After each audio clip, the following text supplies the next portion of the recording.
Welcome back to Learning How. Today we're about Mary Cassatt.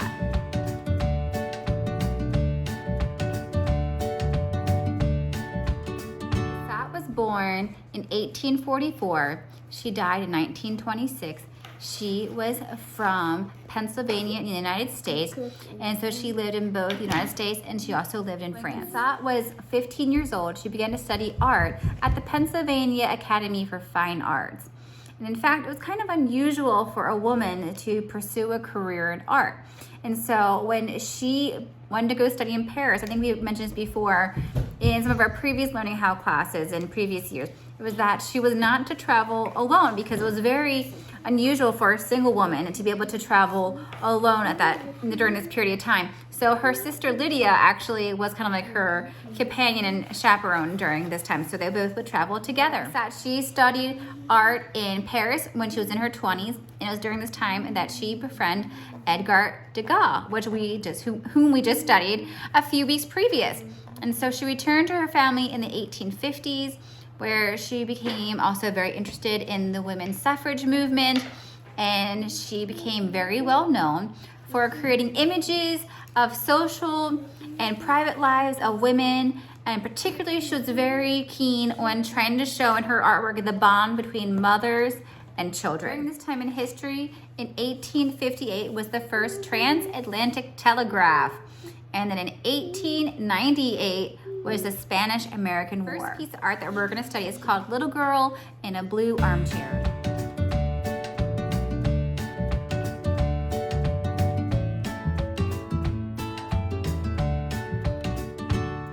This piece of art was painted in 1878. The girl that is in this picture is a friend of Degas. And like I said before, Degas was a friend of Cassatt, and so they shared a mutual friend where Cassatt painted this little girl. At this time, most of the famous artists that we mentioned before were men.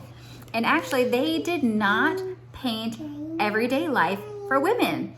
And so Cassatt wanted to give the world a glimpse into what real life was like for both mothers and children. That we're going to study is called a pattern. A pattern is a repeated decorative design used in clothing, upholstery, which is kind of like fabrics on like a piece of furniture, art, or interior decorating. So maybe think like wallpaper or curtains or something kind of like that. The second piece of art that we're going to study is called In the Lounge.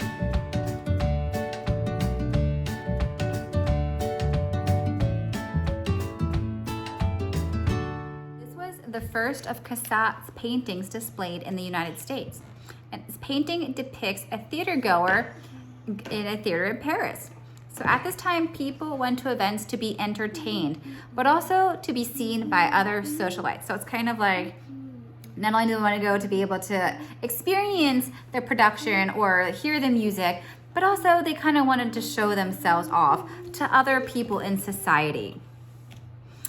The model is the main subject of this painting is Cassatt's sister Lydia. I think that's special. She chose her sister to be her subject for this painting. That's kind of cool, their bond. This painting was painted in 1878 and can be seen in the Museum of Fine Arts in Boston. The key word that we are going to study from this picture is called shading. Shading means depicting various levels of darkness in a painting, a sketch, or other work of art to create the illusion of depth. So how do you think Cassatt used shading in this picture? How did she use the light and darkness of a color to create the illusion of depth? The third piece of artwork that we're going to study is called the T.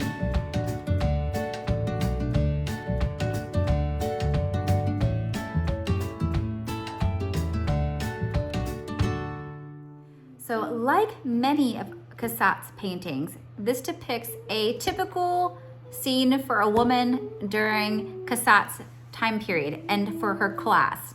So Cassatt was very rich, so she came from a very wealthy family. So unlike maybe somebody who comes from like a maybe more poor class, Cassatt was used to being entertained at teas and fancy other dinner events. So you can see that this is something that she would have experienced in everyday life.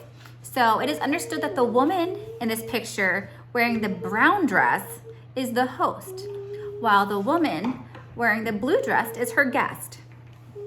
So let's see if do you see that in this picture? The key word that we're going to study is brush stroke. Brush stroke means to paint, is the paint that is left on a canvas after one application of a brush. So it means if you were to push some paint across your canvas, what paint is left over is considered a brush stroke. So sometimes some paintings have smooth brush strokes, some people have harsh brush strokes, fast, blunt, so they're very short. Some have long brush strokes. So let's see, can you tell what kind of brush strokes are in this painting? The fourth piece of art that we're going to study is called the Child's Bath.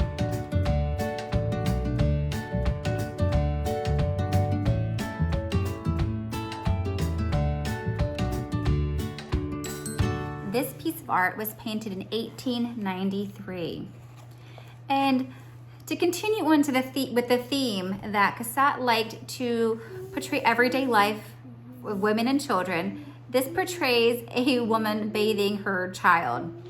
And Cassatt typically would crop the scenes in her pictures to show the intimacy and closeness between the mother and child. So you can see how she tries to zero in by cropping. Cropping means to remove unwanted areas in the outer boundaries of an image, typically to show closeness. So she would, instead of showing like the whole room of which this woman's like bathing her child, she just narrows in so you can see the woman and the child.